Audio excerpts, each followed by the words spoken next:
I'll read from my Bible like in the good old days. Yeah, okay. Luke chapter 15. If you've got a Bible, you can follow it. If you want to follow it up on the screen, normally speaking, it's the same version, New King James Version. All right. Then he said, a certain man had 2 sons, and the younger of them said to his father, Father, give me the portion of goods that falls to me. So he divided to them his livelihood. And not many days after, the younger son gathered all together, journeyed to a far country, and there wasted his possessions with prodigal living. Well, that's a nice way to put it. But when he had spent all, there arose a severe famine in that land, and he began to be in want. Then he went and joined himself to a citizen of that country, and he sent him into his fields to feed swine. And he would gladly have filled his stomach with the pods that the swine ate, and no one gave him anything. But when he came to himself, he said, how many of my father's hired servants have bread enough and to spare, and I perish with hunger? I will arise and go to my father, and will say to him, Father, I have sinned against heaven and before you, and I am no longer worthy to be called your son. Make me like one of your hired servants. And he arose and came to his father. But when he was still a great way off, his father saw him and had compassion, and ran and fell on his neck and kissed him. And the son said to him, Father, I have sinned against heaven and in your sight, and am no longer worthy to be called your son. But the father said to his servant, bring him out the best robe, and put it on him, and put a ring on his hand and sandals on his feet. And bring the fatted calf here and kill it, and let us eat and be merry. For this my son was dead and is alive again. He was lost and is found. And they began to be merry. Now his oldest son was in the field, and as he came and drew near to the house, he heard music and dancing. So he called one of the servants and asked what these things might mean. And he said to him, your brother has come, and because he has received him safe and sound, your father has killed the fatted calf. But he was angry and would not go in. Therefore his father came out and pleaded with him. So he answered and said to his father, Lo, these many years I have been serving you. I have never transgressed your commandments at any time, and yet you never gave me a young goat that I might make merry with my friends. But as soon as this son of yours came, who has devoured your livelihood with harlots, you killed a fatted calf for him. And he said to him, Son, you're always with me, and all that I have is yours. It was right that we should make merry and be glad, for your brother was dead and is alive again, and was lost and is found. This is a very important passage. It is perhaps the most important of the parables, of the 100 parables that Jesus told. Now, there are 100 parables. I've just written a book about it. But this is the most important one. Why do I say that? Well, because Jesus' main teaching task in coming to the earth was to reveal God as a heavenly Father. Now, the Jew did not understand God as a father. He understood God as creator, as judge. He understood him as a shepherd, as a deliverer, as Lord, but not Father. In the Old Testament, there are very few references to God as a father. In fact, they understood that he was the God of their fathers, Abraham, Isaac, and Jacob. And that's why they reacted like they did when Jesus called God his father, and they said, well, our father is Abraham. You had to understand the mentality that they did not see God as their father. And so Jesus needed to reveal something radically new to the believing mind of the day. And so when the disciples came and they said, Lord, teach us to pray, he said, when you pray, you say, our Father, who is in heaven. New King James Version. When you pray, our Father, you see, Father. And so this parable is an important one because it will teach us about God as our Father. So the story begins in a very, very concise way. In fact, in two verses, we find out that it's a wealthy family. There are two sons, a younger and an older, of course, and then the younger gets his wants his inheritance, and he goes. That's it. I think that's a pretty poor start to the parable. I think there's something missing. Like, the son clears out. I mean, how did it happen? So, you have to use your imagination because it's not in the text. It could be a number of things. It could be Dad sitting at his desk and the younger son walks in and he says, "Dad, I want to see the world. I want to have a bit of fun. Give me my inheritance and I'll see you later." And the father looks up from his desk and he says, "Okay, son, but don't forget to send the postcard." Is that how it happened? Don't think so. No. Or it might have been the son waited till late at night to hear his father snoring. And he said, "Right," opens the window, jumps onto the street, runs down the street yelling, "I'm free, I'm free." Is that how it happened? Don't know. In fact, I've got a better way, better imagined scenario. It's kind of like an Italian opera. They're in the family is in the lounge room in front of an open fire. Dad's in his favourite chair reading the paper. Mum's on the sofa knitting. The elder brother's on the floor playing with the dog. Suddenly the door opens and it's the younger son that walks in and says, "Mother, Father, I am leaving." The father stands up and says, "I forbid it." Mother looks up, bursts into tears and says, "My baby." The older brother looks up and says, "You idiot." And the dog barks. I think that's about it. I'm sure that's what happened. We don't know.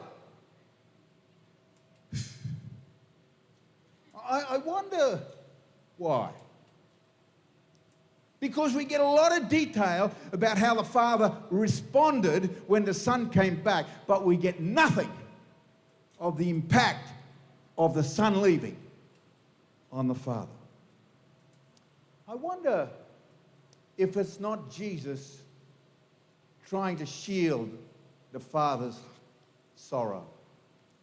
I wonder if Jesus just doesn't want us to understand the heartbreak, the pain of what he went through. What am I talking about? How do we know the effect of what happened on the father? Well, there is one very clear indication in the story. And this indication comes through twice. The first time is when he finally gets his son and takes him into his arms. And he says, "This son of mine who was dead has been made alive." Dead? And then when the older brother didn't want to come in, he said, "We've got to rejoice together because this brother of yours who was dead has come alive." That father had experienced grief to the same extent as if his son had actually died. Now, some of you perhaps can identify with that because you've lost a child. My own father had that experience with my older brother. One Sunday, my older brother, 49 years of age, went down to a gym and he never returned. He had a massive heart attack while he was working out. By the time the paramedics arrived, he was gone. When they announced it to my father, he was absolutely devastated. I mean, that's not even the right word. He was so shocked. He could not believe it. It was like any moment that door would open and there he was. He just wept and wept and wept bitterly for the loss of his son. There were better days and there were bad days.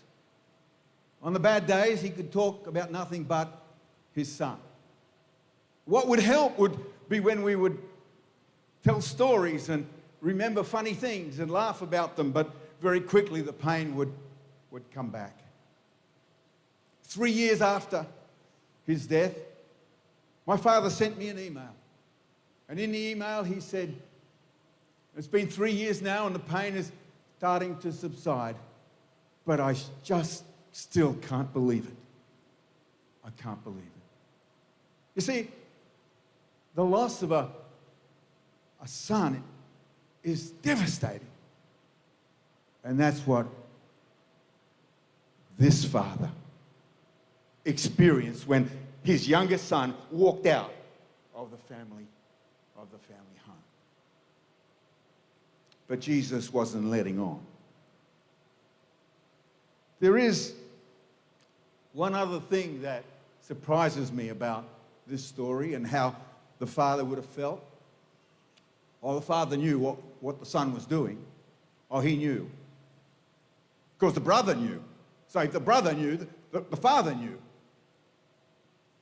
And so here he is, heartbroken. Can you imagine a heartbroken God? That's the incredible thing about Luke chapter 15 with the 3 stories, is that it humanizes God in an incredible way. In the story that I preached on a few months ago here, it was the woman that was suffering from great stress looking for a coin. Can God be anxious? Of course he can be. Could God be heartbroken? Yes, of course. Heartbroken for the loss of a son. The other thing that surprised me about this story and makes me wonder how God feels is, he gave everything to his son. And while he was with his father in his father's home, he had everything. He was a son. And he swapped a loving father for a pig farmer who gave him nothing. Aren't people stupid? I mean, really?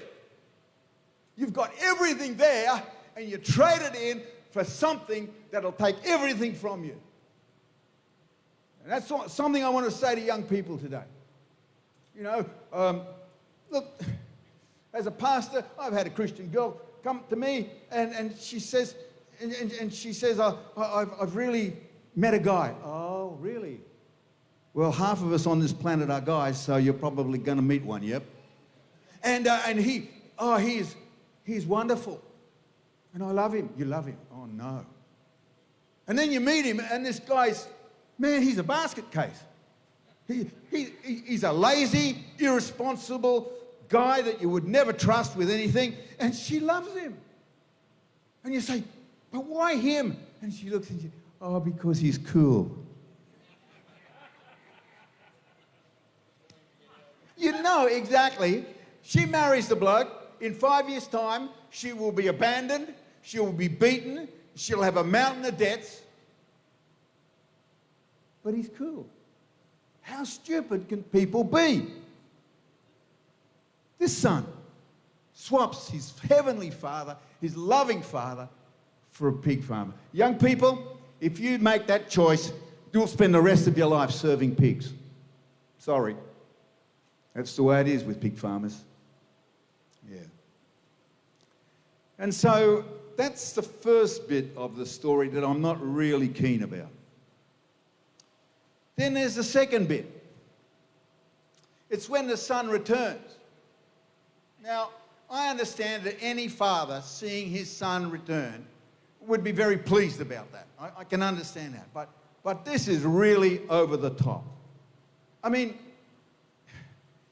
the response of the father, there's only compassion in there. There's only joy. There's not the slightest trace of judgment. I just think, not possible. That kid, that guy, he's lucky I wasn't his father. Because I'd be saying something to him. I'd say, look, I'm very pleased to have you back. Look, do you know what you've done to your mother and me? I'd say something like that, Nothing like that. The son comes home, Dad sees him a long way away, and he comes running. Can you imagine God running? I've got a picture of God sitting, kind of on a throne, see, surrounded by glory, receiving the praises, handing out the blessing. You see, that's my picture of God. But in this story, remember, it's Jesus. He ought to know. He sees his father running.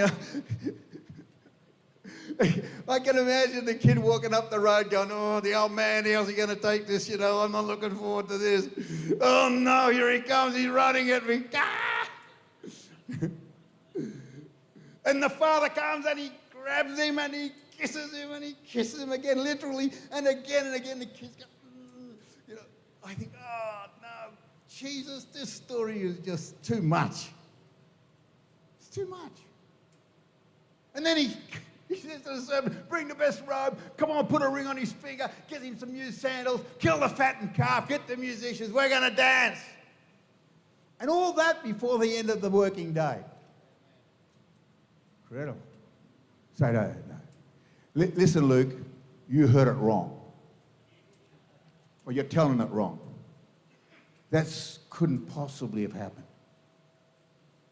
Well, perhaps not for you or for me. But we have a Father God who is like that. I find it a bit hard to relate to. God who doesn't have any judgment in his heart. Fathers are capable of very surprising things when they love their son.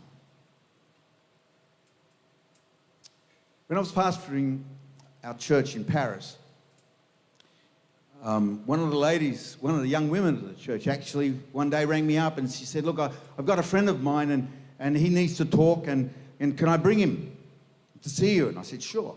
And he came in one evening and his name was Philippe.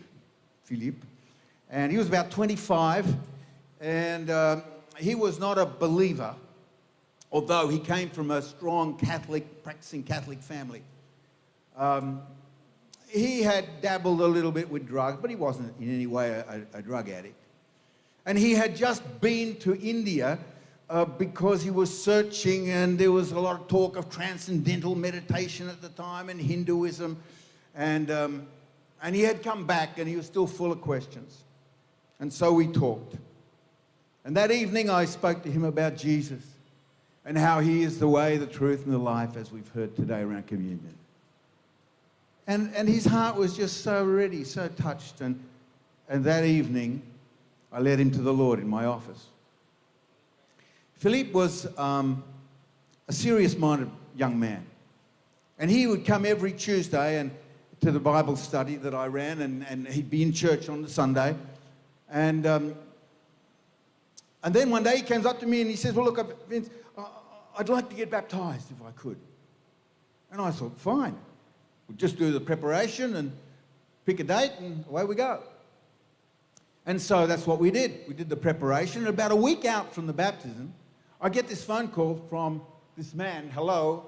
Yes, I am Philippe's father. Because, it's a touchy subject. Baptism. And I thought, uh-oh, what's coming? And he said, I believe that you are baptizing my son next Sunday. I said, yes, it's according to his request. He asked for it. And he said, yes, no problem. I was wondering if I could read a passage from the Bible during the baptism ceremony. Oh, yes. Let me suggest John chapter 10, the Good Shepherd. Just thought that'd be a safe passage. And he said, oh, thank you very much. Yes, I'll do that. So the following Sunday afternoon, it was baptism time. And his parents, Philip's parents, turned up dressed as if they were going to a wedding. And the whole family was really dressed right up. And I thought, wow, it's really important for them. And so I was about to start the baptisms.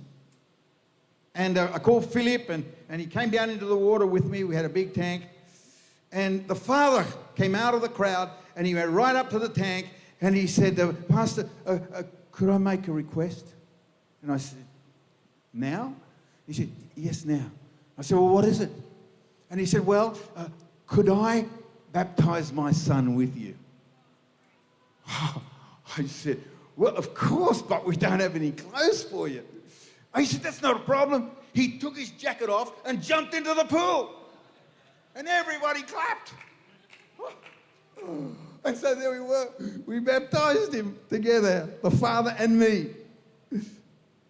Well, we found a towel and helped him dry off after the baptism service. And then he said, you know, Vince, he said after each Tuesday night when Philippe would come home from the Bible study, he would teach us what you've been teaching him. And we would like to give our lives to Jesus too. And so I led them in a prayer and prayed with them, he and his wife. And a few weeks later, I baptized them in the same pool that we had baptized their son. They were so thrilled with their love for Jesus that then they bought a small portable stand and they went to all the marketplaces to sell Bibles so that they could talk about Jesus together. Fathers can be pretty surprising in their reactions to their son. So, at the beginning of the story, so I feel a bit disappointed. Middle of the story, I think it's overdone. And the end of the story, I don't like at all. Apart from that, it's a great parable. You know, I think I could work on it a little bit, touch it up. Yeah, because like a lot of the parables, surprisingly, it doesn't finish well. Don't know if you've noticed. You see, why doesn't Jesus like a happy ending? Finish with the feast. That'll do. No. It's the elder brother.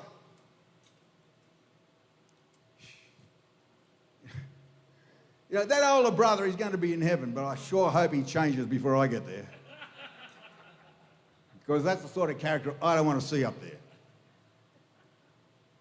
And so he comes, and suddenly I've got this faithful son who has never transgressed any commandment, who has lived in the Father's home all of his life, and he's nothing like his father. Isn't that shocking?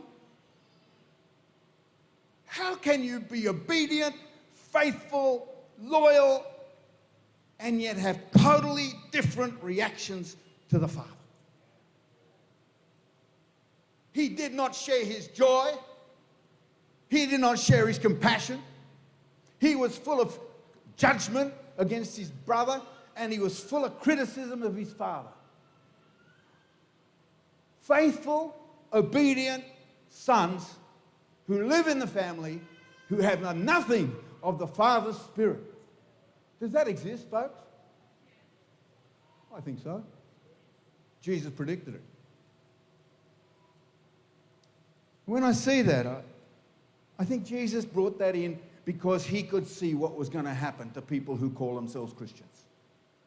He could see that down the track there were going to be people who would come to church, be part of the family, not do too many wrong things, and yet have nothing of the Father's Spirit. Faithfulness and obedience doesn't guarantee the kind of person you are. Doesn't guarantee what comes out of your mouth. Doesn't guarantee what you nurture in your heart and spirit.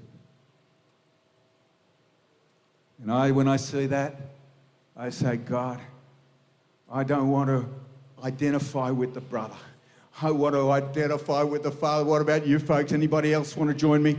I don't want to identify with that brother. I don't want to be that kind of Christian. I go to church. I don't do too many wrong things. I try to be obedient, but I don't want to be like him. I want to be like the Father. You say, well, you're going to get done every time. You don't know. There needs to be judgment. No, folks. There will come a day of judgment, but today is not that day. Have you got it? So why be full of judgment if today is not the day of judgment and you're not the judge?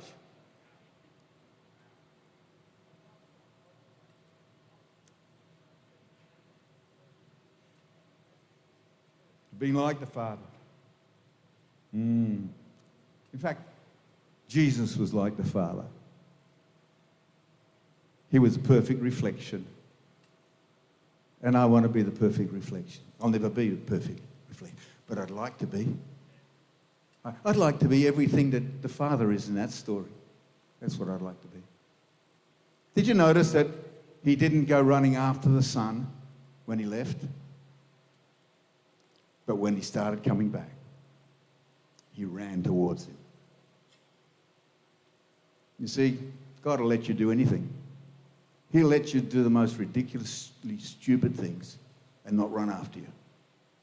But when you decide that it's time to come back, then this sitting God becomes a running God and a hugging God. One of the last salvations we saw, in fact, it was the last salvation we saw in Paris before we left, was a little old lady, 86 years of age. She has the same name as my wife, Denise. Denise has the same name as her, although she doesn't have the same age. And I don't know how she came the first time, but she was a bit of a frail lady and she was a bit wobbly on her legs when she walked. And one day she turned up in church, this is about the third time, and she turns up to church and she's all bruised and battered on the face. And I said, Denise, what's happened to you? She said, well, I fell down in the street. I thought, oh dear. Anyway, she healed up okay. And one Sunday, just 2 or 3 weeks later, I made the altar call for those who had never given their lives to Jesus to do that. And she put her hand up. I thought, oh, that's lovely. And so I said, well, come out, Denise. And so a few of the others came forward, and she came out like this, and still a bit wobbly. And I led her in a prayer.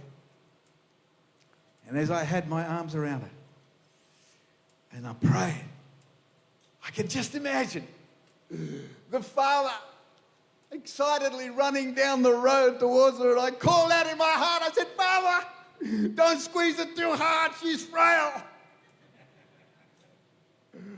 And I imagined him just leaning over and taking her in his arms and carrying her back to the Father's heart.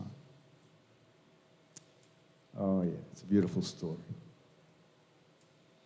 It's a beautiful Heavenly Father that we have. And I want to be like him.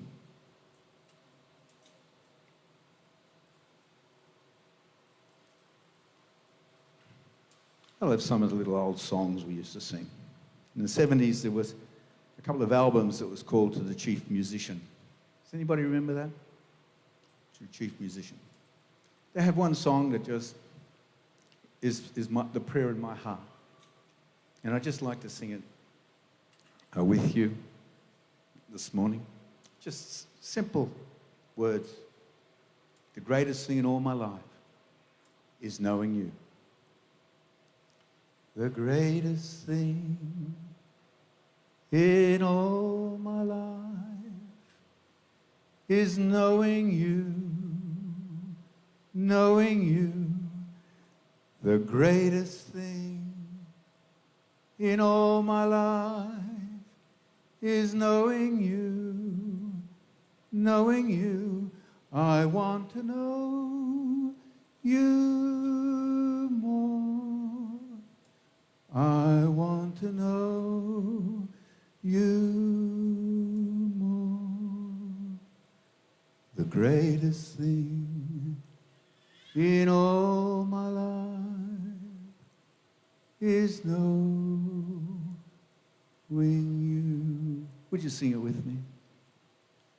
The greatest thing in all my life is knowing you, knowing you.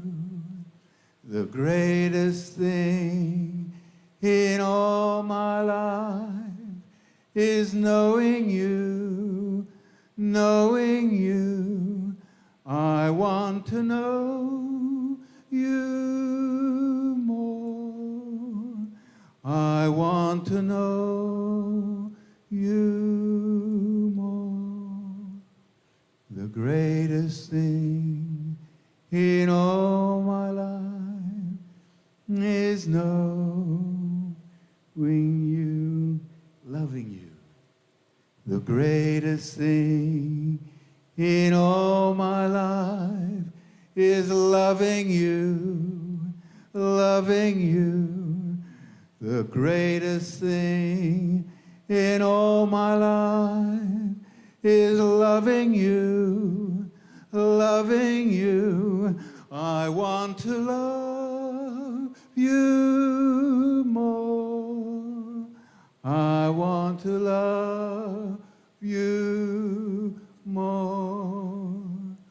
The greatest thing in all my life is loving you. Let's all stand together and sing it again. The greatest thing in all my life is knowing you, knowing you. The greatest thing in all my life is knowing you, knowing you. I want to know you more.